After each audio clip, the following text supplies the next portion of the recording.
So hello সবাইকে, তো তোমরা সবাই কেমন আছো? আশা করছি তোমরা সবাই খুব ভালো আছো, আর আমি কিন্তু বেশ ভালো আছি। তো চলো তো আজকে ভিডিওটা স্টার্ট করা যাক। সো আজ সারাদিনে কী কী করছো সেগুলো তোমাদের সাথে শেয়ার করবো, কারণ আজকে আমার কোনো কিছু করার প্ল্যান নেই। মানে জাস্ট কি ক্রাফটিং, আর্টস কিছুই খুঁজে পাচ্ছি না, বা কী বিষয়ে ভিডিও বানাবো সেগুলো খুঁজে পাচ্ছি না। তো সেই কারণে দেখি আজকে বোধহয় র্যান্ডম ব্লগই হবে, দেখা যাক কী করি সেগুলো সারাদিনই, সেগুলো তোমাদের সাথে দেখাবো। তো চলো দেখতে থাকো, আমি নিজেও জানি না আমি কী কী করবো আজকে সারাদিনে। তো আজকে কিন্তু আমাদের বাড়িতে কী একটা মাছ রান্না হবে সে কারণে আমি জানি না। তো সেই জন্য কিন্তু আমি আমার ডিমটা এখানে একটুখানি আমার মতো করে রান্না করে নিতে চলেছি। তো সেই কারণে আমি এখানে সমস্ত কিছু জিনিসপত্র কেটে কুটে নিয়েছি। আর দেখতে পাচ্ছি 4টে লঙ্কা নিয়েছি। আমি ভেবেছি লঙ্কাগুলো তো ঝাল হবে না, সেই কারণে। আর লঙ্কা মানে নেওয়ার আগে আমি লঙ্কাটা ফাটিয়ে দেখি যে সেরকম অতটা ঝাঁঝ নেই, সেরকম ঠিক আছে, অসুবিধা নেই। তো যাই হোক, তারপরে কিন্তু আমি ডিমটা সেদ্ধ করে নিয়ে তারপরে গরম তেলের মধ্যে নুন, তারপরে হচ্ছে গিয়ে হলুদ দিয়ে তারপর একটুখানি যখন একটু নাড়িয়ে নিয়েছিলাম যাতে করে তাহলে ডিমটা ফুটবে না, তো ফুটে চোখে মুখে হয়। তারপরে দেখো আমার কিন্তু ডিমটা ভাজা হয়ে গেছে। তারপর কিন্তু মশলাটা যেটা ছিল গ্রাইন্ড করা সেটা কিন্তু ভালো মতো কষিয়ে নিয়েছিলাম। তারপর সমস্ত কিছু দিয়ে দেবো, কারণ নুন, হলুদ, জিরে গুঁড়ো, একটুখানি গরম মশলা সমস্ত কিছু দিয়ে নেবো। আর এখানে তো কিছু দেখাই যাচ্ছে না। যাই হোক, আমার ডিমের কারিটা জাস্ট অসাম ছিল। একটা ডিমের কারিটা অতটা ছিল কিন্তু দারুণ খেতে হয়েছিল, জাস্ট ওয়াও। পুগলু, এ পুগলু, তুই ডিমের কারি দিয়ে ভাত খাবি? এ পুগলু, পুগলু রে, বাবারে। আর ওদের কিন্তু খাওয়া দাওয়া হয়ে গেছিলো ঠিকই। আর আমি যেহেতু সেদিনকে আমার রান্না করতে করতে দেরি হয়ে গেছে, সে কারণে আমি কিন্তু লাস্টে খেতে বসেছিলাম। আর ওর ভীষণ পছন্দ এসেছে বলে ও কিন্তু বসেছিল খাবে বলে। আর যেহেতু আমাদের কুকুর বিড়ালকে আমরা কারি মাখানো ভাত দিই না, বিশেষ করে ঝাল, আমার তরকারিটা পুরো আগুন ঝাল হয়েছিল। খাওয়ার পরে না আমি মানে মাথাটা কেমন ঘুরে গেছিলো। তারপরে আমি সময় বাড়িতে এসেছিলাম পেয়ারা নিতে, বাট পেয়ারাটা শেষ হয়ে গেছিলো, মানে পেয়ারা গাছে ছিল না। আর সেই কারণে নয়তো মানে পুরো পাগলা হয়ে গেছিলাম, মানে এতটা পরিমাণে ঝাল দিয়েছিলাম, স্বাভাবিক না, সেই জন্য আমরা দিই না।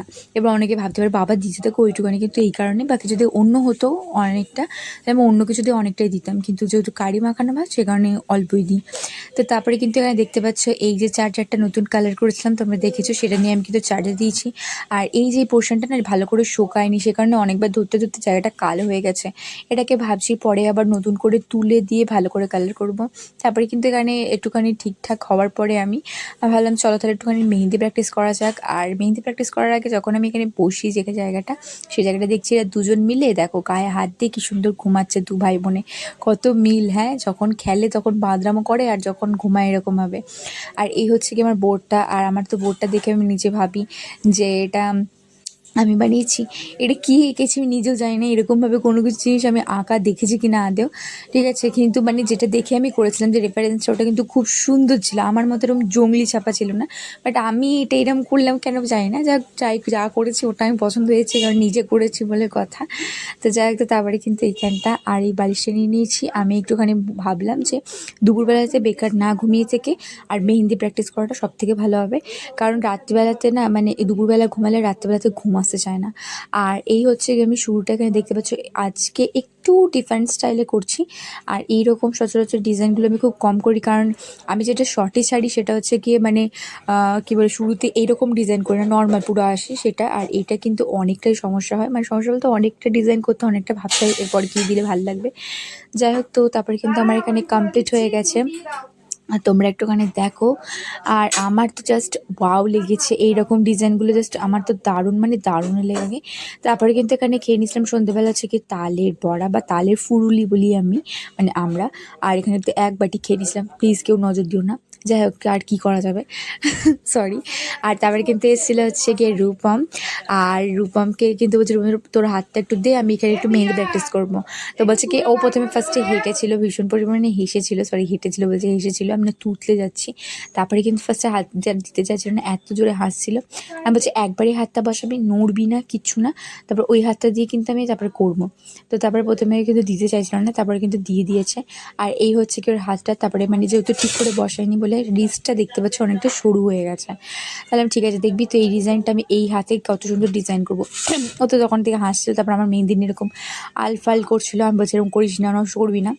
তো যাই হোক, তো তারপরে কিন্তু এখানে ও চলে যাওয়ার পরে আমার এই জিনিসটা কমপ্লিট করতে করতে 11:30 মতো বেজেছিলো। দিয়ে তার জন্য আমি তারপরে করে নিয়ে তারপরে শুয়ে পড়েছিলাম, মানে কিছুটা করে খেতে গেছিলাম, তারপরে কিছুটা কমপ্লিট করে তারপরে আমি শুয়ে পড়েছিলাম, কারণ কোনো কিছু জিনিস আধা কাপ ছাড়া ফেলে রাখতে আমার একদমই ভালো লাগে না। তো যাই হোক, তো চলো এবার আমি যে মেহেন্দিটা প্র্যাকটিস করেছিলাম ওটা একটুখানি ফটোটাও দেখিয়ে নিলাম, তো তোমরা একটুখানি দেখে নাও কেমন আছে জানিও। তো যাই, তো এই ছিল আজকে ভিডিওটা, কেমন লাগলো তোমরা জানিও। দেখা হচ্ছে একটা নেক্সট ভিডিওতে। সো বাই সবাইকে।